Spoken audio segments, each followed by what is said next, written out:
So friends, ఈరోజు మీకు చీమకోళ్ళ కోసం కొన్ని ఇంట్రెస్టింగ్ ఫ్యాక్ట్స్ అయితే చెప్పబోతున్నాను. ఈ చీమకోళ్ళు అనేటివి మెయిన్గా ఇట్లా గ్రూప్ లాగా సంచుతాయి, సింగిల్గా అస్సలు ఉంటాయి. ఒక కోడి ఎటన్నా ఏంటంటే మిగతా కోళ్ళు కూడా అటే వెళ్తాయి. ఇంకోటి ఏంటంటే ఈ చీమకోళ్ళు మెయిన్గా ఎక్కువసేపు టైం స్పెండ్ చేసే అయితే మొత్తం చెట్ల మీదనే. ఇట్లా చుట్టుపక్కల ఇట్లా చెట్లు ఉన్నాయి అనుకో, కథం చెట్ల మీదకి పోతే కిందికి రాని రావు, ఇక కథం ఇట్లా దుక్కుతున్నాయా. ఈ చీమకోళ్ళు అయితే ఈ ఇళ్ళల్లో పెంచుకుంటే మాత్రం ఏమైతే అంటే పక్కోళ్ళ చెట్ల మీదకి, పక్కోళ్ళ బిల్డింగ్ల మీదకి ఎగిరి కొంచెం ఇబ్బంది అయితే పెట్టిస్తాయి.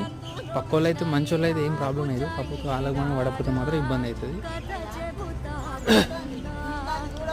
ఈ చీమకోళ్ళు చూడచ్చు. ఇప్పుడు అవన్నీ అటువైనాయి కదా, ఇప్పుడు ఇది చూడు, ఇది ఖచ్చితంగా అటు పోవాల్సిందే, లేకపోతే దీని మనసులో పడుతుంది. వదిలేదు ఎందుకో. ఇందులో మెయిన్ కూడా ఏంటంటే ఇందులో మేల్ ఫీమేల్